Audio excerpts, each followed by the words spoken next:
सदियों पहले की बात है। हिमालय के घने जंगलों में हाथियों की दो खास प्रजातियां पाई जाती थीं। एक प्रजाति थी छद्दंत और दूसरी प्रजाति का नाम था उपोस्त। इनमें से छद्दंत प्रजाति काफी मशहूर थी। विशाल 6 दांतों की मौजूदगी के कारण ही इन्हें छद्दंत के नाम से पुकारा जाता था। इन हाथियों का सिर और पैर किसी मणि की तरह सुर्खलाल दिखाई देते थे। इन छद्दंत हाथियों का राजा कंचन गुफा में रहा करता था। उसकी महासुभद्दा और चुल्ल सुभद्दा नाम की 2 रानियां थीं।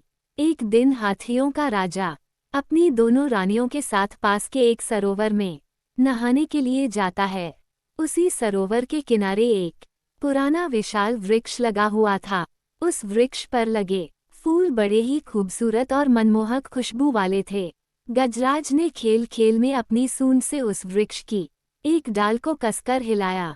इससे डाल पर लगे फूल महासुभद्दा पर झड़ने लगे और वह गजराज से बहुत प्रसन्न हुई। वहीं वृक्ष की सूखी डाल पुराना होने के कारण गजराज की सूंड का जोर झेल न सकी और टूटकर फूल समेत गजराज की दूसरी रानी चुल्ल सुभद्दा के ऊपर जा गिरी। हालांकि ये घटना संयोगवश घटी, लेकिन इसे चुल्ल सुभद्दा ने अपना अपमान माना और उसी वक्त गजराज के निवास को छोड़कर कहीं दूर चली गई। जब गजराज को इस बात का पता चला तो उसने चुल्ल सुभद्दा को बहुत ढूंढा, लेकिन वह कहीं नहीं मिली। कुछ समय बाद चुल्ल सुभद्दा की मौत हुई और मरने के बाद वह मद्र राज्य की राजकुमारी के रूप में पैदा हुई। युवा होने पर उसकी वाराणसी के राजा से शादी हुई और वह वाराणसी की पटरानी बनी।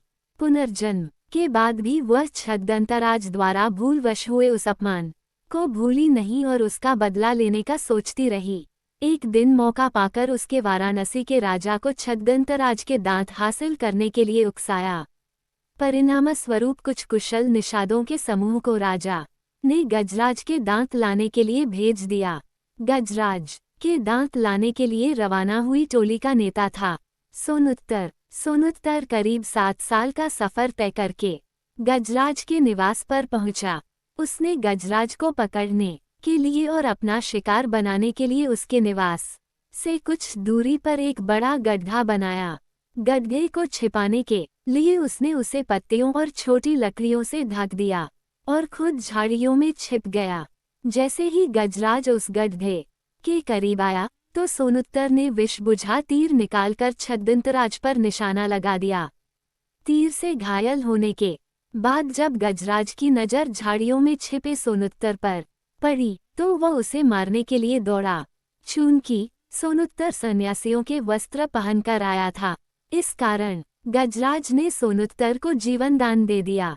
गजराज से जीवनदान पाकर सोनुत्तर का मन बदल गया और उसने गजराज को सारी कहानी कह सुनाई और गजराज पर निशाना साधने का उद्देश्य बताया। जीवनदान मिलने के कारण सोनुत्तर गजराज के दांत नहीं काट सकता था, इसलिए छद्दंतराज ने मृत्यु से पहले खुद ही अपने दांत तोड़कर सोनुत्तर को दे दिए। गजराज के दांत पाकर सोनुत्तर वाराणसी लौट आया और गजराज के दांत रानी के समक्ष रख दिए। साथ ही सोनुत्तर ने रानी को ये भी बताया कि किस तरह गजराज ने उसे जीवनदान देकर खुद अपने दांत दे दिए। पूरी बात जानने के बाद रानी गजराज की मौत बर्दाश्त न कर सकी और इस सदमे से उनकी भी तुरंत मौत हो गई। कहानी से सीख, बदले की भावना सोचने समझने की क्षमता छीन लेती है।